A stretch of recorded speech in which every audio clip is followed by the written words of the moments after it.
Mari kita buka Alkitab kita bersama-sama dalam Ayub pasal yang pertama. Ayub pasal yang pertama, ayat yang ke-7 sampai ayat yang ke-22. Ayub pasal 1 ayat 7 sampai ayat 22. Demikianlah firman Tuhan. Maka bertanyalah Tuhan kepada iblis, "Dari manakah engkau?" Lalu jawab iblis kepada Tuhan, "Dari perjalanan mengelilingi dan menjelajah bumi." Lalu bertanyalah Tuhan kepada iblis, "Apakah engkau memperhatikan hambaku Ayub? Sebab tiada seorang pun di bumi seperti dia, yang demikian saleh dan jujur, yang takut akan Allah dan menjauhi kejahatan." Lalu jawab iblis kepada Tuhan, "Apakah dengan tidak mendapat apa-apa Ayub takut akan Allah? Bukankah engkau yang membuat pagar sekeliling dia dan rumahnya serta segala yang dimilikinya? Apa yang dikerjakannya telah kau berkati, dan apa yang dimilikinya makin bertambah di negeri itu. Tetapi ulurkanlah tanganmu dan jamalah segala yang dipunyainya. Ia pasti mengutuki engkau di hadapanmu." Maka firman Tuhan kepada iblis, "Nah, segala yang dipunyainya ada dalam kuasamu. Hanya janganlah engkau mengulurkan tanganmu terhadap dirinya." Kemudian pergilah iblis dari hadapan Tuhan. Pada suatu hari ketika anak-anaknya yang lelaki dan yang perempuan makan-makan dan minum anggur di rumah saudara mereka yang sulung, datanglah seorang pesuruh kepada Ayub dan berkata, "Sedang lembu sapi membajak dan keledai-keledai betina makan rumput di sebelahnya. Datanglah orang-orang Seba menyerang dan merampasnya, serta memukul penjaganya dengan mata pedang.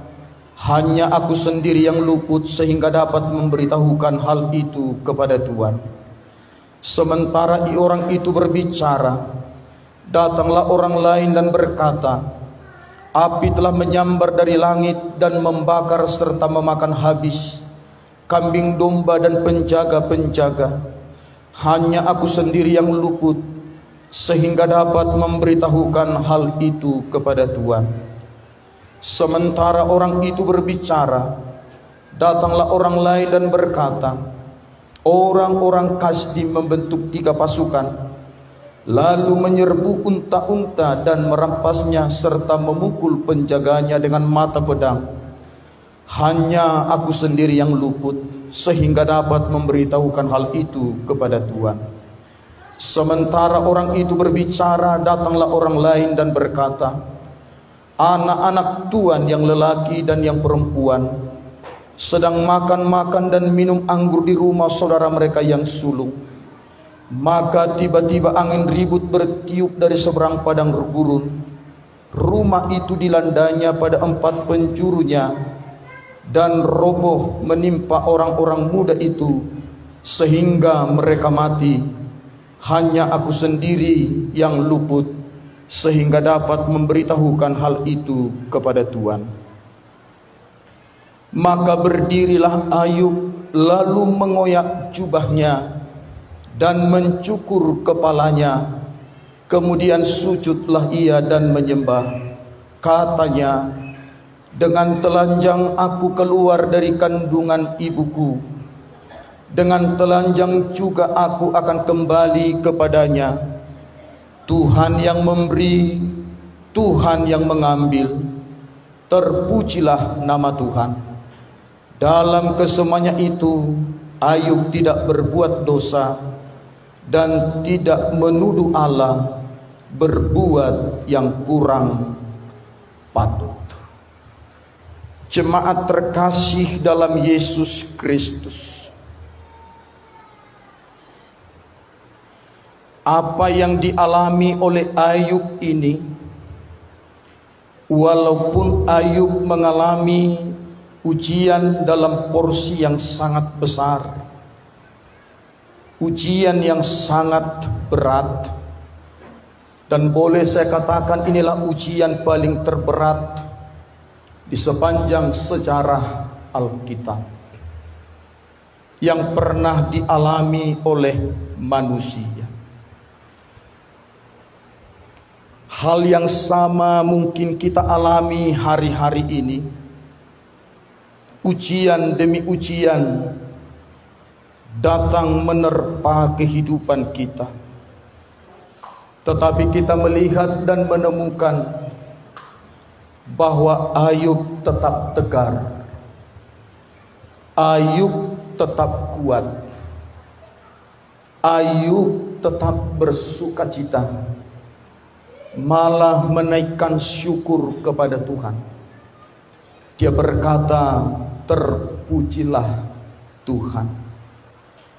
Dia sujud menyembah kepada Tuhan. Itu artinya Ayub tahan uji. Ayub tidak terkalahkan oleh ujian seberat apapun. Ujian yang dialami oleh Ayub ini bukanlah ujian biasa. Ujian yang dialami oleh Ayub ini bukanlah ujian yang sedang. Ujian yang dialami oleh Ayub ini adalah ujian paling terberat. Dan belum pernah ada manusia sampai hari ini mengalami ujian seberat yang dialami oleh Ayub. Bayangkanlah jemaat Tuhan, Ayub, Tuhan sendiri yang mengatakan kepada iblis, tidakkah engkau melihat hambaku Ayub? Dia saleh, dia jujur, dia takut akan Allah dan menjauhi kejahatan. Dia diberkati berlimpah-limpah. Ayub tidak punya satu dosa, kesalahan, pelanggaran, mengizinkan ujian begitu berat datang menimpa hidupnya.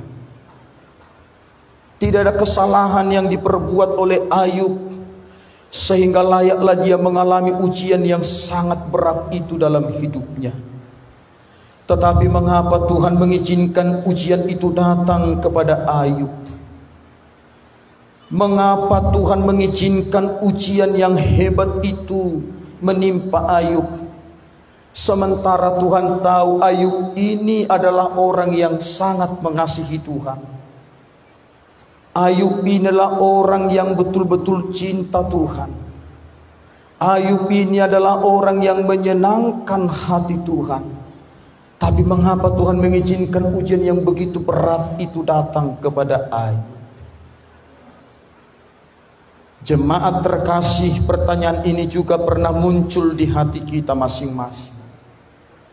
Aku sudah semakin dekat ke Tuhan. Aku sudah semakin serius dengan Tuhan. Aku sudah tinggalkan hidup lamaku. Aku sudah lepaskan segala dosa-dosa yang kulakukan selama ini. Tapi mengapa ujian yang berat ini datang? Mengapa ujian yang berat ini datang? Apakah Tuhan tidak senang saya datang kepadanya? Apakah Tuhan tidak menerima saya lagi? Berbagai-bagai pertanyaan bisa muncul di hati dan di pikiran kita. Jemaat terkasih, Tuhan tahu apa yang ada dalam hati dan pikiran kita. Dia Allah yang maha tahu, tetapi iblis bukan maha tahu. Manusia bukan maha tahu. Jadi Tuhan mengizinkan ujian itu datang kepada kita supaya iblis tahu, supaya manusia tahu bahwa kita sungguh-sungguh mengasihi Tuhan. Bukan karena kita sehat semata-mata kita mengasihi Tuhan, tapi bukan hanya di saat kita diberkati lalu kita mengasihi Tuhan. Itulah yang dipertanyakan setan kepada Tuhan. Orang kau berkati dia berlimpah-limpah. Kau beri kesehatan dan panjang umur. Kau pagari sekeliling harta miliknya, anak-anaknya laki-laki dan perempuan. Tidak ada pintu masukku untuk mencobai, mencelakai mereka. Semua kau perintahkan yang baik kepada dia. Wajarlah dia mengasihimu, wajarlah dia menyembahmu. Coba kalau kau ambil itu, pasti dia mengutukimu. Itulah kata iblis. Kenapa? Karena iblis tidak tahu kedalaman hati Ayub. Iblis tidak tahu bagaimana cintanya Ayub kepada Tuhan. Bukan hanya dibatasi apa yang baik, bukan hanya karena Ayub sehat, karena Ayub panjang umur, karena Ayub diberkati berlimpah-limpah. Bukan karena itu Ayub mengasihi Tuhan.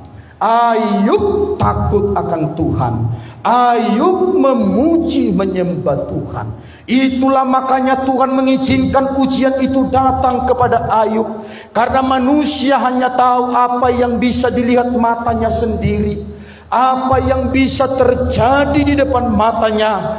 Maka untuk itu Tuhan berkata kepada iblis, nah itu semua ada dalam kuasamu, tapi jangan ambil nyawanya. Pada waktu iblis mengambil segala harta milik daripada Ayub, kambing dombanya 7.000 ekor, untanya 3.000, bahkan keledai lembunya 500 pasang, keledainya 500 ekor, anaknya 10, 7 laki-laki, 3 perempuan, hilang dalam sekejap. Datang laporan bertubi-tubi. Yang satu melaporkan bahwa kambing domba telah habis, telah hilang. Unta yang 3.000 habis. Antri jemaat Tuhan. Bahkan yang satu belum selesai melaporkan kejadian yang sedang terjadi, sudah menyusul di belakangnya. Sementara orang itu berbicara, datanglah melaporkan bahwa lembu yang 500 pasang sudah nggak ada, bahwa keledai 500 ekor sudah nggak ada, anak-anak tuan ditimpa oleh rumah karena datang angin puting beliung, sehingga rumah tempat berkumpul di tempat anak sulung tuan mati semuanya. Dalam hitungan detik jemaat Tuhan bertubi-tubi, tidak menunggu 1 jam, tidak menunggu 1 hari, tidak menunggu 1 minggu, 1 bulan, 1 tahun, tapi dalam waktu yang bersamaan. Pertanyaannya, hebat kali ini Ayub. Kita kadangkala ayam kita 1 ekor pun mati atau kena flu, sukacita kita sedikit berkurang. Kalau mati semuanya, hilang sukacita kita. Pelampiasannya tidak mau lagi ke gereja, berdoa tidak mau lagi. Masih ayam jemaat Tuhan, masih ada kambing di belakang, masih ada anjing 10 ekor, masih ada lembu, masih ada yang lain-lain. Tapi Ayub kehilangan segala-galanya. Anaknya 10 orang, wah luar biasa.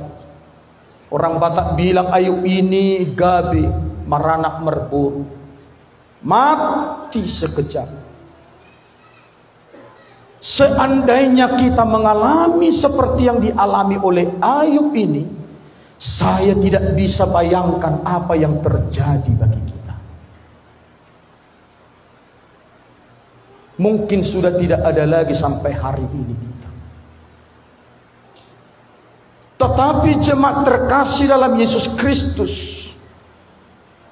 mengapa ujian yang berat ini tidak kepada semua orang Tuhan izinkan datang?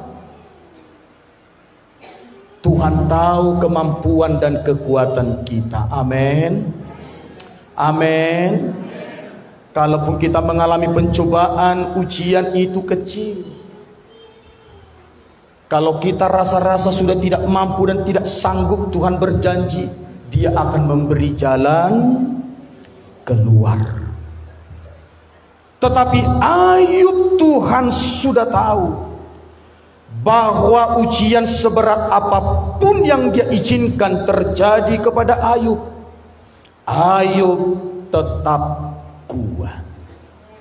Ayub tetap mampu. Ayub tahan uji. Amin. Amin. Ada nama orang Tahan Siregar, Tahan Simamora. Tapi belum pernah ku dengar nama orang Tahan Uji. Tahan Sagala mungkin ada. Ya, tahan sagala. Segalanya, tahan dia. Tahan kampak, tahan tikam, tahan tembak, tahan bakar. Namanya tahan sagala.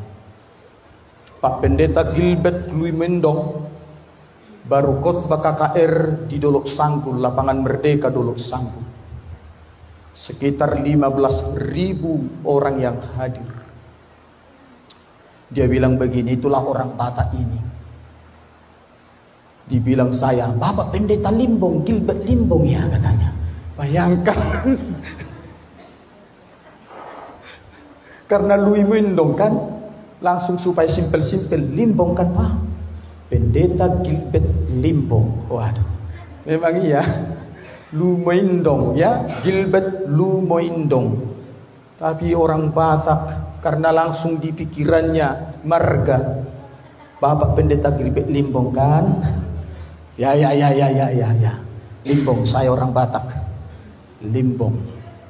Nah, jemaat terkasih dalam Yesus Kristus, kekuatan Ayub menghadapi ujian yang terberat dalam hidupnya, apa resepnya? Apa resepnya jemaat Tuhan? Apa resepnya? Wah, kalau kita lihat sesudah kita masuk tema bulan Juni tahan uji ini, waduh, banyak ujian datang kepada kita. Pak Gembala pun mengalami ujian juga. Sepanjang minggu ini kurang sehat. Ya, hampir tumbang. Apalagi setelah habis pukat kemarin, hampir saya nggak ada suara, kerongkongan saya sakit, dada sesak, pingsan. Waduh, apa ini? Tapi saya terus berdoa, saya terus mengucap syukur. Pukat pun datang hujan deras. Hampir 2 minggu ini setiap ibadah kita diawali dengan hujan. Kenapa terjadi seperti itu jemaat Tuhan? Karena kita sedang tahan uji. Hujan rintik-rintik masih datang enggak? Hujan rontok-rontok datang enggak? Atau hujan deras? Coba jemaat Tuhan. Mungkin kita enggak sebut satu persatu, pasti kita mengalami ujian. Seyogianya yang mimpin pujian hari ini Mak Rahel. Hari Jumat mereka sudah latihan mantap. Tapi yang muncul, yang nongol Mak Cindy. Nah, ini apa ini? Ada ujian jemaat Tuhan. Entah kenapa suara Mak Rahel hilang di bawah angin. Bagaimana kalau dia punya... Bagaimana kita bisa dipandu kalau suaranya nggak ada? Sama seperti saya pernah pelayanan ke Tanjung Balai naik kereta api. Datanglah pengamen bisu. Oh Tuhan, sudah bisu kurang waras kawan ini, pikirku dalam hati. Banyak cara meminta-minta, sudah tahu bisu, nyanyi lagi. Tahu kira-kira apa nyanyinya jemaat Tuhan? Kalau jemaat saya tidak tahu, apalagi saya jadi stres. Bolak-balik.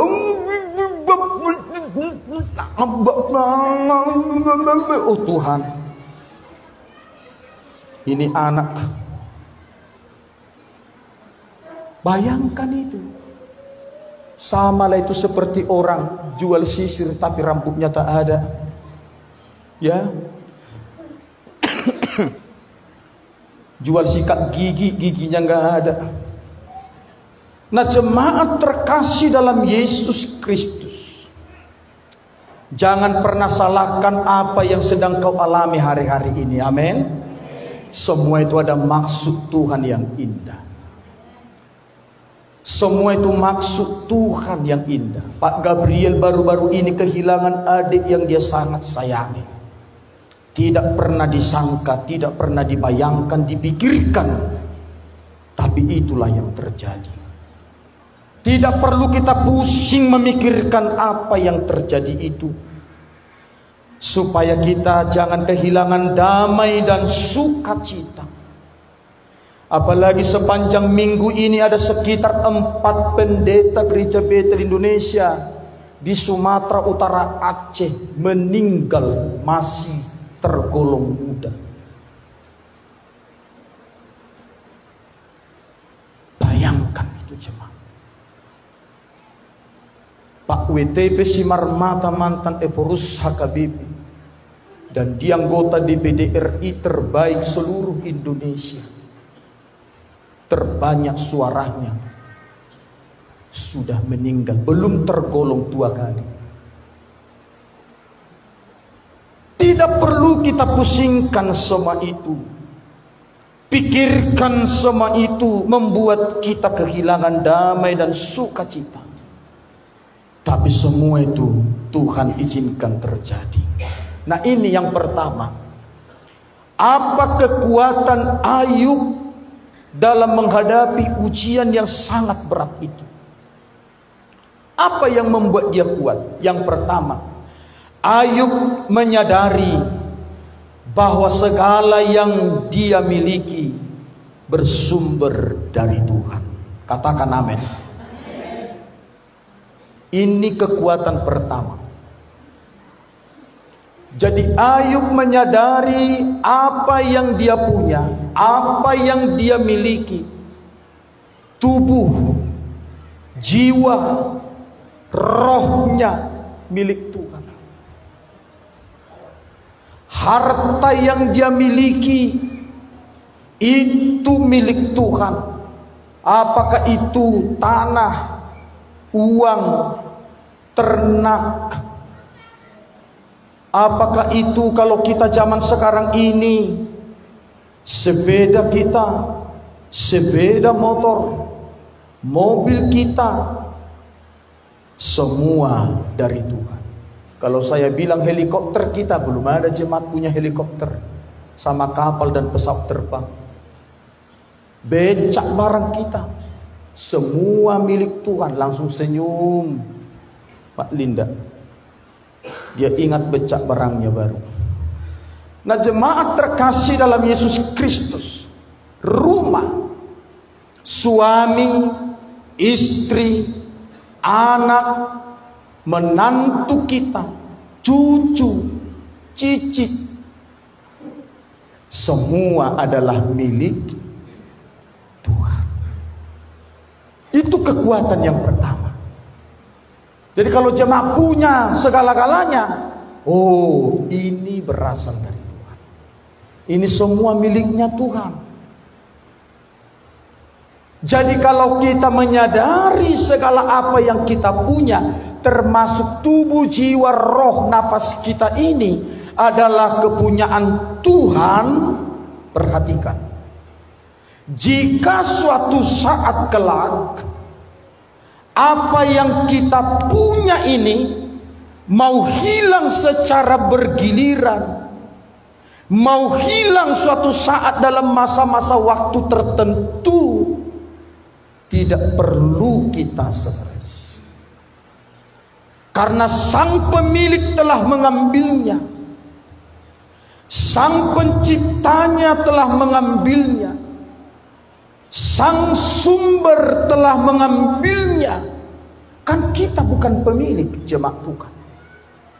Kita hanya dititip.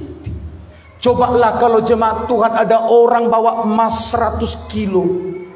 Dititip di rumah jemaat. Apakah jemaat bilang itu milikmu? Coba jawab. Apakah itu milikmu? Bukan. Hanya dititip. Nah bila hilang itu, siapa yang stres? Mas 100 kilo yang dititip di rumahmu itu hilang, siapa yang stres sebenarnya? Kita atau yang menitip? Sudah gila lah kita ini kalau kita yang stres. Bukan punya kita, kita pula yang stres. Yang menitip justru senyum-senyum dan happy-happy. Itulah terkadang kita manusia. Itulah terkadang tipuan setan datang. Begitu kita satu saat kehilangan rumah, apa yang kita punya, uang segala macam, atau anak, istri, suami, telah dipanggil Tuhan lebih dulu. Kita harus sadar, fokus ke pikiran kita. Oh, sang pemilik telah mengambilnya. Tidak ada alasan bagi kita untuk berkata, oh, ini punya saya, kenapa hilang? Kenapa pergi sia-sia? Tapi kalau kita menyadari itu jemaat Tuhan, maka kita berkata, Tuhan, sesungguhnya aku bukan pemilik, tetapi Engkau lah pemiliknya, dan aku hanya Kau titipkan. Tidak ada kita berkata sombong, sudah hilang uangku begini, sudah mati ternakku sekian. Dan tahukah ciri orang sombong? Apa yang dia miliki membuat dia naik, bangga dan tinggi hati. Tapi bila hilang, rendah hati, rendah diri, pokoknya jadi hilang dari permukaan. Stres. Jadi jemaat terkasih dalam Yesus Kristus, dengan ini maka kita bisa tanamkan di hati dan di pikiran kita ini, supaya pikiran kita ini tidak terganggu sedikit pun, bahwa segala-galanya yang aku punya adalah milik Tuhan. Amin. Amin. Oh, kalau kita lulus di sini, happy kita terus. Datang laporan pulang gereja, oh, rumahmu sudah dibongkar, hilang semua. Oh, itu ya. Amin. Orang bilang, kau pulang gereja jadi sakit jiwa kau. Ya. Kita masih pulang gereja, datang laporan, wah, anjingmu yang besar itu dimaling, diambil orang tadi. Oh, haleluya. Wah, semua gebirut ini sakit jiwa semua. Kenapa ini pulang gereja? Minum apa ini dari gereja ini? Nah, itu jemaat Tuhan.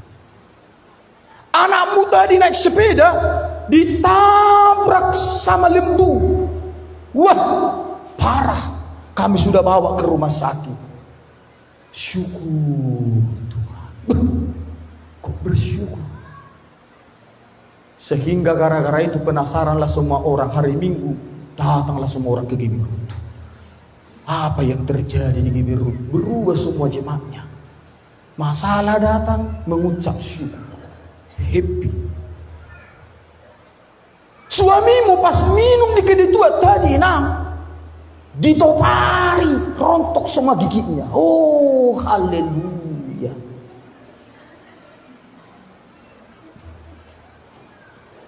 Ini jemaat Tuhan. Ini jemaat Tuhan, harus ini. Makanya Ayub begitu datang laporan, oh, kambing dombamu 7.000 hilang. Haleluya. Unta 3.000 hilang. Lembu 500 pasang hilang. Keledai hilang. Anakmu mati. Terpujilah Engkau Tuhan. Kok mampu ya?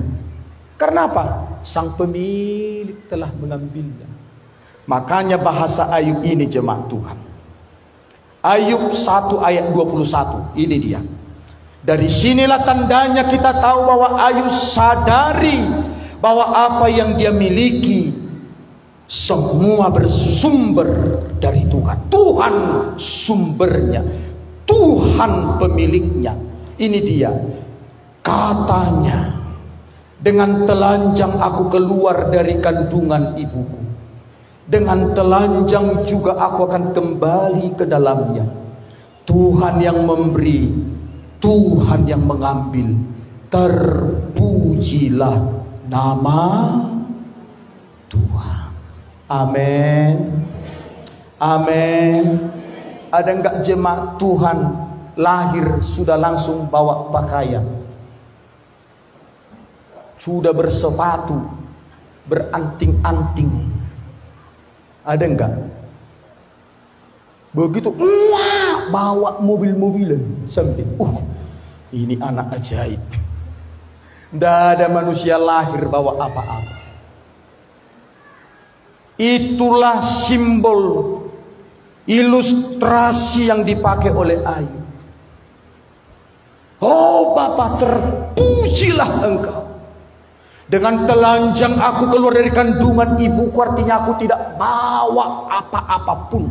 Kambing domba yang 7.000 itu tidak kubawa, unta yang 3.000 itu juga tidak kubawa, keledai yang 500 pasang, lembu yang 500 pasang itu tidak kubawa, keledai 500 ekor juga tak kubawa, anakku yang 10 orang itu pun tak kubawa. Nah, ada yang kubawa. Pulang pun aku tak bawa apa-apa. Makanya pernah seorang pendeta diundang khotbah di satu gereja. Untuk menutupi khotbahnya, mari kita bernyanyi. Datang kosong, pulang kosong. Kunci D. Bingunglah pemain musik itu, karena belum pernah ada lagu datang kosong, pulang kosong. Ternyata istri gembala ini, istri pendeta ini bijaksana, dibisikkanlah kepada song leader. Artinya, ku tak membawa apapun juga. Itu maksud apa? Oh, itu ya. Datang kosong, pulang kosong. Bingung semua pemain musik. Lagu baru ya Pak? Bukan, itu sudah lagu lama. Tapi Pak pendeta ini lupa judulnya. Istrinya yang bilang, ku tak membawa. Oh, mantap. Karena biasa gitu ya. Kita pun mungkin pernah begitu ya. Nah, ada pengopung beli rokok. Rokok apa pun, pokoknya merga manik lah dia. Itulah. Oh, Johar manik. Pas merga manik lah dia katanya. Ada coca-cola, Bu, katanya. Coca-cola.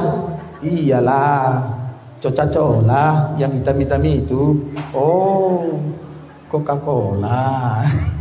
Ya wajar lah ya. Kayak gitu. Karena nggak tahu. Teman saya lebih hebat lagi. Beli balau dia pikir balau itu bahasa Batak. Bu, ada dijual pembiru di sini. Itulah kawan saya dulu. Nggak ada pembiru deh.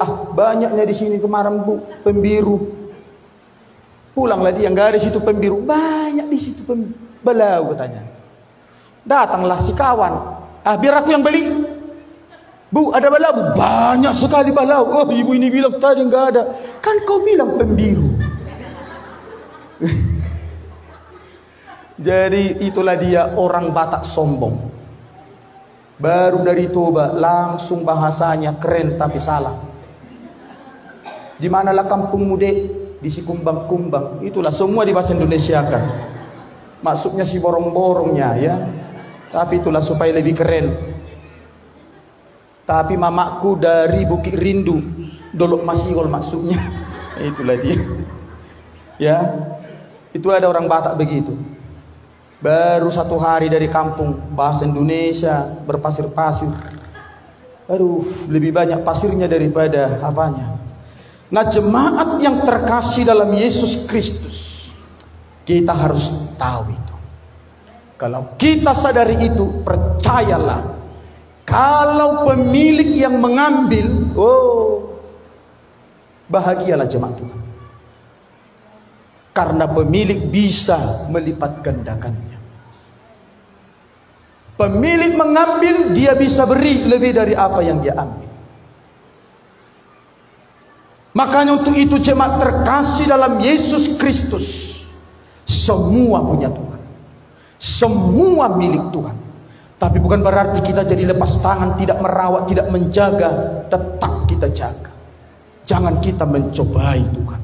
Kita sudah lakukan yang terbaik, tapi terjadi kepada kita sesuatu yang kita tidak inginkan. Percayalah, itu ujian yang diizinkan oleh Tuhan. Pemilik sedang berurusan dengan kita. Jadi Ayub sadar itu, kenal, karena dia dari sejak kecil dia sudah terlatih takut Tuhan, sudah peka dia dengar suara Tuhan, sudah kenal dia siapa Tuhan.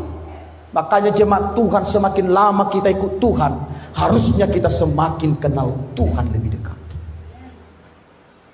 Bisa sampai saya katakan batuknya Tuhan pun kita harus ngerti. Tuhan gak perlu harus marah menghabisi kita, kita ngerti. Karena saking kita mengenal Tuhan. Makanya jemaat Tuhan, bersyukurlah kita yang mungkin di hari tua kita mengenal Tuhan, masih bersyukur. Tapi kita harus kerja keras habis-habisan supaya anak keturunan kita mengenal Tuhan seperti kita, supaya anak-anak kita takut Tuhan sama seperti kita. Kita kerja keras. Karena apa? Karena mungkin hidup kita selama masa kecil, masa lajang remaja sampai kepada bapak-bapak, tak ada pertobatan. Detik-detik di masa tua kita berubah, tapi anak-anak kita tidak meneladani hidup kita yang baik selama hidup kita. Selama kita masih mendidik mereka, mereka pun amburadul karakternya, mereka pun tidak karun-karun karakternya. Tapi begitu kita mengenal Tuhan di masa tua kita, kita harus banyak berjuang, bergumul, menangisi, mendidik, membawa anak-anak kita, keturunan kita untuk takut akan Tuhan. Amin. Makanya sangat bahagialah anak-anak kita sejak dari kecil kita sudah latih takut akan Tuhan. Anak-anak remaja, berjuanglah habis-habisan jemaat Tuhan. Jangan kita hanya berjuang meleskan dia dengan dana les, uang les yang besar supaya dia pintar bahasa Inggris, pintar matematika, pintar ini. Kita berjuang menyekolahkan dia kepada sekolah yang terbaik. Kita rela habis-habisan dengan masa depan dia kelak. Tetapi bagaimana dengan rohaninya? Perjuangan apa yang sudah kita kerjakan? Mengantar ke gereja pun kita tak mau. Mengingatkan dia pun beribadah pun tak mau. Menyuruh mengingatkan dia berdoa pun kita tak ada waktu. Jangan salahkan kelak dia menjadi anak yang kurang ajar, anak yang menyengsarakan kita di masa tua kita, anak yang cepat terpengaruh dengan kejahatan-kejahatan dunia ini karena imannya tidak kuat. Pintar tapi pesong, pintar tapi merusak, untuk apa? Untuk itu jemaat terkasih dalam Yesus, mari kita habis-habisan supaya kelak anak-anak kita di masa tua kita membahagiakan kita. Yang kedua, kekuatan Ayub menghadapi ujian yang terberat sehingga dia tahan uji. Yang kedua ini kekuatannya. Di balik ujian, dia percaya ada kebaikan-kebaikan yang luar biasa yang akan dia terima. Itu dia. Ayub sadar bahwa Tuhan pemilik segala-galanya. Apa yang dia punya Tuhan ambil, dia tetap happy. Tapi Ayub sangat percaya, Ayub sangat berpegang teguh bahwa di balik ujian yang datang ini ada kebaikan yang luar biasa. Sama seperti ini, di balik awan ada hujan. Habis gelap terbitlah terang. Hari ini siang, nanti malam datang gelap. Siang hari terang, nanti malam datang gelap. Jadi kita harus punya keyakinan itu. Jangan langsung patah semangat sehingga kita mengeluh, menggerutu, hilang damai sejahtera dan sukacita. Tapi Ayub kehilangan segala-galanya, bahkan ditimpa bara busuk seluruh tubuhnya. Ayub tetap mengucap syukur kepada Tuhan. Ujian datang bukan karena Tuhan benci kepada Ayub. Makanya waktu datang teman-teman Ayub, Elifas, si Teman, si Bildad, menghakimi, menyalahkan Ayub. Oh, enggak mungkin Tuhan berbuat yang tidak baik kalau kau enggak ada dosa yang besar. Bertobat kau Ayub. Sombong kau Ayub. Dituding, dihakimi, direndahkan, dipersalahkan. Itu Ayub. Itu biasa. Kalau kita mengalami penderitaan, dosa apa dosanya itu ya, cepat kali kita begitu. Hilang ayam, jangan-jangan ayam curian itu. Matakan hilang. Wish, gampang kali orang menilai kita negatif. Tak apa-apalah. Saya sudah katakan tak bisa kita tutup mulut orang berbicara. Sekalipun engkau merga penjahitan tukang jahit, tak bisa kau jahit mulut orang. Tak bisa. Tak bisa. Tuhan sendiri pun enggak menutup mulut orang berbicara sembarangan apapun. Biarkan aja dia bicara. Tetapi Ayub sama seperti teman-temannya, menghakimi. Tapi Ayub tetap membela dirinya. Tidak ada yang salah yang aku berbuat. Tidak ada dosa kejahatan yang aku perbuat. Aku tahu ini ada maksud Tuhan di balik semua ini. Dia tidak mempersalahkan Tuhan. Dia tidak menuduh Tuhan berbuat tidak baik kepada Ayub. Dan Ayub merasa Tuhan tidak jauh dari dia. Ujian datang untuk mendekatkan diri kita lebih lagi kepada Tuhan. Amin. Ujian datang untuk mendekatkan Ayub lebih lagi. Makanya Ayub sujud menyembah. Bayangkan itu. Mencukur kepalanya, sujud menyembah. Dekatkan diri kepada Tuhan. Ujian itu diberikan Tuhan kepada kita untuk mendidik, melatih, menempa kita menjadi anak Tuhan yang sebenarnya, yang sejati. Ujian itu Tuhan izinkan sesuai dengan kekuatan kita untuk menghadapinya. Sebab kepada masing-masing orang diberikan Tuhan porsi yang berbeda-beda. Ujian itu untuk mendewasakan rohani kita di hadapan Tuhan. Jadi ujian itu kita menandakan. Sama seperti anak. Sesudah belajar 1 tahun, maka diujilah sebelum naik kelas. Apakah dia memahami pelajaran sepanjang tahun ini? Apakah dia mengikuti? Apakah dia sungguh-sungguh belajar? Apakah dia bermain-main? Itu akan ketahuan. Jemaat Tuhan, apakah sungguh-sungguh ikut Tuhan? Ketahuan saat ujian. Begitu ujian datang, enggak datang lagi, enggak ada. Seperti kalau kapal selam masih enak, timbul tenggelam. Coba. Begitu 1 tahun sudah diajar, maka di akhir tahun sebelum naik ke kelas berikutnya diuji. Dan akan nampak jemaat Tuhan, anak-anak pemalas, anak-anak bandel, anak-anak yang bermain-main tinggal kelas. Anak-anak yang tidak serius, yang suka mengganggu, hanya bawa buku. Bayangkan orang tuanya kasih uang jajan 10.000 tiap hari, belum lagi ongkos. Tapi nilainya merah, 345, 543, bahkan sampai ada telur besar banyak-banyak.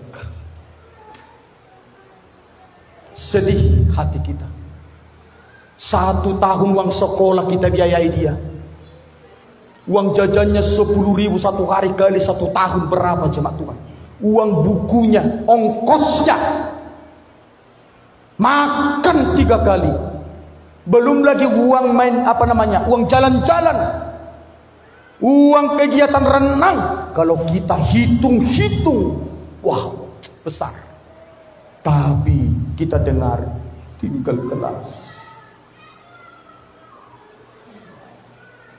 Saya pernah menerima rapot anak di SD SD negeri 1 atap.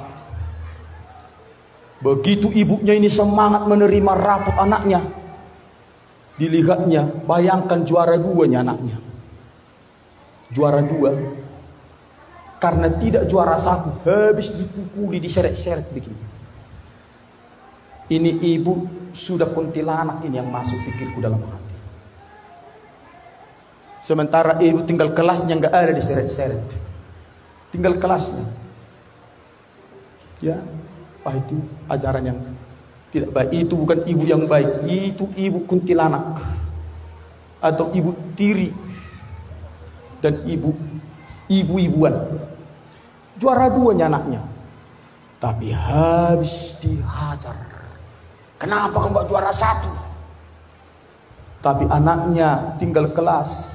Oh, kalau anak kita tinggal kelas jemaat Tuhan, jangan salahkan hanya anaknya. Evaluasi diri kita. Sama seperti Tuhan. Kalau kita bodoh-bodoh, Tuhan juga malu. Ke anak Tuhan kita itu. Tapi anak kita tinggal kelas. Kita hajar anak kita, tapi didikan kita selama dia belajar ada nggak perhatian kita? Ada nggak nasihat-nasihat bimbingan membuat dia supaya tahan uji? Ada nggak peran kita? Jadi Tuhan berperan kepada kita supaya kita tahan uji, dibimbing, dididik, diproses kita supaya kelak ujian itu datang kita tahan, kita kuat, kita mampu, bahkan jadi pemenang. Amin. Coba betapa bahagianya Mak Henok posting di Facebook. Henok tampilkan juara 1, Caca tampilkan juara 2. Bayangkan, gembala saja bangga dan bahagia. Gak tahu nanti si Ruth tampilkan juara berapa. Itu nanti. Itulah kebahagiaan yang luar biasa jemaat Tuhan. Tapi kalau anakmu tinggal kelas, berani gak tampilkan? Tinggal kelas, tidak lulus, langsung seluruh. Betapa bangganya. Saya juga betapa bangganya dan bahagianya. Boruku Tasya Kesia yang pulih. Selama kelas 1, kelas 2, bahkan kelas 3 ini selalu bilang, Pak, aku juara 2 terus. Tak terkalahkan ku juara 1 itu. Tapi selalu saya bilang, kau bisa, kau mampu. Kemarin dia menerima rapot, dia peringkat ke-1, juara 1 dia kalahkan. Luar biasa. Saya bangga dan bahagia. Boruku Teresa Stefani, waduh, nilainya 199, 98, dan saya pastikan dia juara 1. Cuma sekolahnya tak mau gurunya membuat peringkat-peringkat. Itu rahasia guru. Tapi saya pastikan dia juara 1. Bahkan dia dapat sertifikat 2 siswa terbaik terpintar di sekolah itu. Dan sekolahnya pun saringan orang-orang yang pintar-pintar loh. Bukan dari saringan orang-orang yang IQ-nya menengah ke bawah. Lentera. Cuma yang aku gumuli Eva Pras dan Tribela. Oh Tuhan, masih juara menengah. Saya harus banyak bekerja keras lagi. Karena alasan anakku Pak Pras kan jadi pendeta kan Pak, gak harus pintar. Tutup mulutmu. Justru jadi pendeta itu harus pintar biar tahu kau. Nanti kau salah-salah khotbah kau bawa jemaat ke neraka. Coba. Kau harus pintar. Pintar. Apalagi istri bela, belum serius aku. Wish, kapanlah seriusnya Bro Win? Kalau sudah menikah nanti baru serius. Ngapain? Tapi kita sebagai orang tua tetap jangan pernah lengah memotivasi anak kita, men. Jangan pernah lengah. Sehingga waktu ujian itu datang, dapat. Seperti minum air putih. Sementara yang bermain-main, stres garuk-garuk kepala terus sambil keringatnya berjatuhan. Begitulah kita ikut Tuhan. Begitu datang ujian, stres. Tuhan, ada masalah. Ngeritik sia dua mang katanya. Iya, ditarik-tarik rambutnya, dibentur-benturkan ke tiang. Kenapa? Ada masalah. Begitulah kita. Karena kita tidak persiapkan diri. Tidak persiapkan diri. Datang hujan, wish. Enak kali kita. Kenapa? Kita serius. Selama belajar serius. Demikian kalau kita serius mengikut Tuhan, sungguh-sungguh ikut Tuhan. Datang hujan, enak. Datang hujan, enak. Vitamin semua. Tapi ini datang hujan, hamang dan ruhami, harum masalah. Aduh.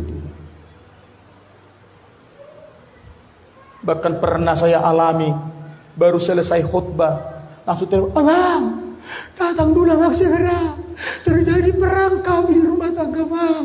Kalau abang terlambat akan ada nyawa. Aduh, seperti terbang laku naik sepeda motor. Nanti di kampak belah dua nanti nafta ini, aduh bahaya. Betul lah memang. Sudah terjadilah perang antara Ukraina dengan Rusia. Satu gang datang melerai. GBI Jemaat Rutem, pendetanya Mangsenturi. Oh Tuhan.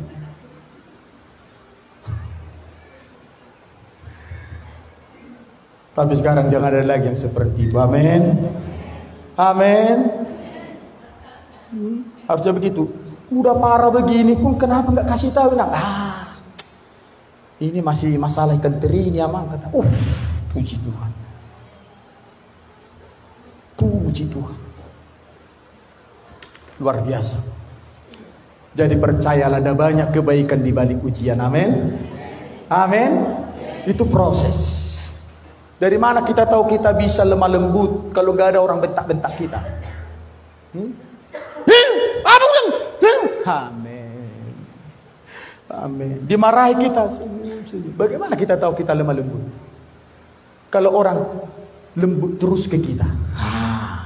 Tapi kalau kasar, apanya maksudmu dari tadi? Aku sudah diam. Berarti belum lemah lembut. Yang kau bentak-bentak ini, si naga ini. Tahu kau, ada naganya, tahu kau. Aduh.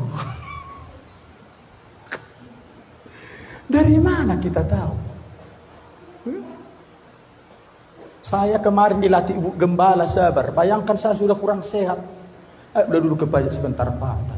Ku pala-palai. Sebentar aja pun Pak. Padahal, aduh Tuhan, aku udah ngos-ngosan sambil gunung. Belum pingsan aku. Kok lama kali lah kau mah? Aduh, ku ingatlah tema ini. Tahan uji.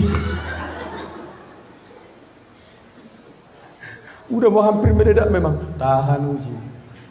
Tahan uji. Bukan tahan si mamora kita. Tahan uji. Tuhan.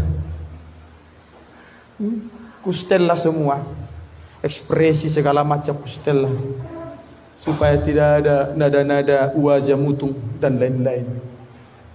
Itulah. Begitulah melatih orang sabar. Semakin lama istrinya semakin suka cita dia. Berarti orang sabar dia. Orang sabar dia. Karena diborongnya semua pajak itu. Keliling harga cabai 30 penjual cabai ditanyai. Karena harga cabai kan. Padahal suaminya udah lalak-lalatan di sana.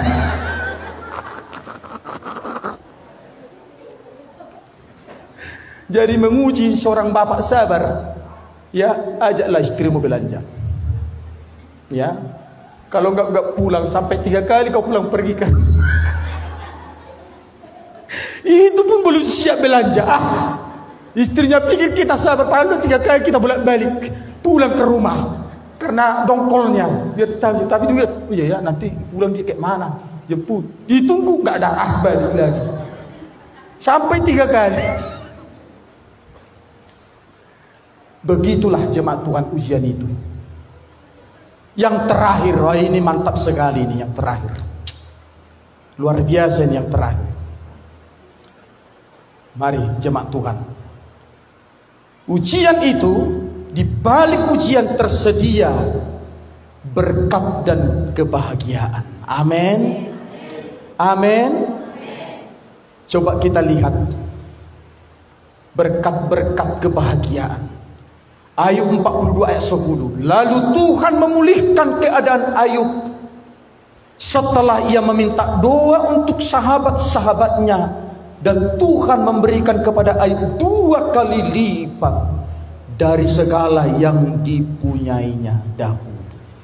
Berapa kali lipat? Wow, 2 kali lipat. Enak gak jemaat Tuhan? Mau gak 2 kali lipat? Mau gak berkat double?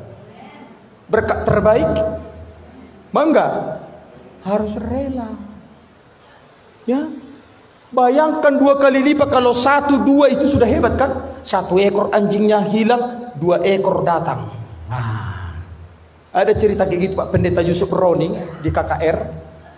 Pak Pendeta, doakanlah kuda kesayangan kami mencari nafkah bagi kami hilang. Pak Pendeta, doakanlah, gak ada pekerjaan kami selain hanya lewat kuda itu. Pendeta, didoakan Pak Pendeta Yusuf Roni. Tuhan, Engkau lihat ujian yang terjadi kepada keluarga ini.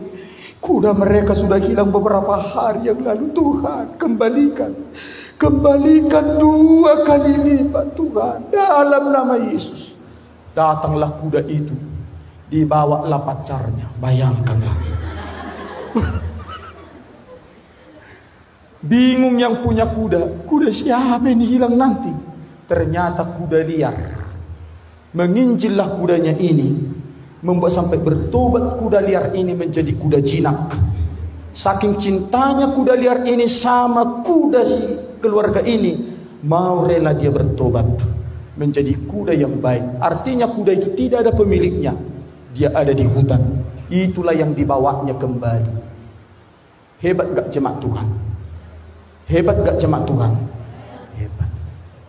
Ini bukan cerita lucu-lucu, ini kebenaran jemaat Tuhan.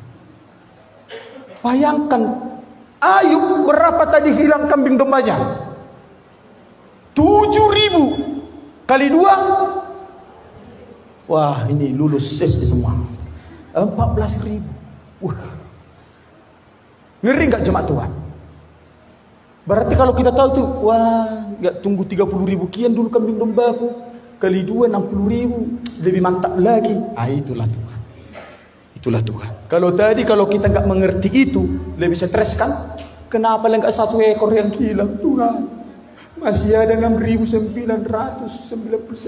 Tuhan. 6.099 lagi Tuhan. Ini semua hilang Tuhan, tapi diganti Tuhan 2 kali lipat. Bagaimana Ayub? Bahagia. Untanya 3.000 kali 2, 6.000. Bayangkan 1 ekor unta saja bisa sampai 50-an juta.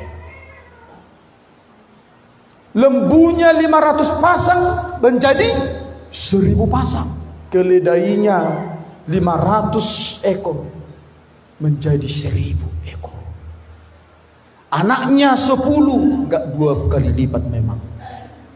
Ya, inilah pernah saya diprotes. Pak Pendeta, ternyata tidak semua 2 kali lipat. Sebab anak Ayub tetap 10, 7 laki-laki, 3 perempuan. Jadi bukan 14 laki-laki, 6 perempuan. Saya bilang begini, memang bukan jumlahnya yang 2 kali lipat, kegantengan dan kecantikannya 2 kali lipatkan Tuhan. Itu dicatat Tuhan. Tidak ada perempuan atau anak laki-laki yang seganteng dan secantik anak-anak Ain. Kalau kemarin hitam manis jadi berubah putih manis. Itulah dilipatkan Tuhan. Kalau mungkin 1 meter kotor, naikkan 2 meter. Itulah kelipatan dari Tuhan.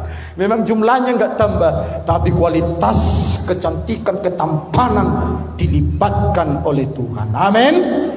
Yakobus 1 ayat yang kedua. Saudara-saudaraku, anggaplah suatu kebahagiaan apabila kamu jatuh ke dalam berbagai-bagai pencobaan, sebab kamu tahu bahwa ujian terhadap imanmu menghasilkan ketekunan. Jadi siap-siaplah jemaat Tuhan, di balik ujian ada berkat kebahagiaan. Amin. Amin.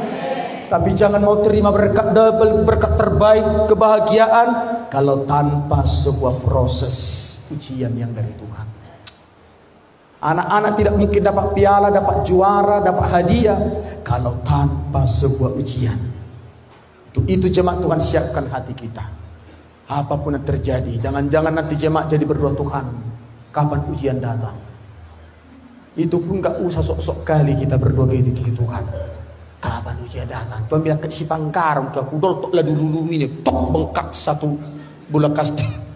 Oh Tuhan, sakit kali Tuhan. Tapi kau bilang kapan ujian datang? Ada lagi lebih soran, Tuhan, ujiannya kok kecil-kecil banget. Oh, Tuhan kasih tsunami. Oh Tuhan, kau begini Tuhan. Tapi kau bilang Tuhan kasih ujian kecil-kecil.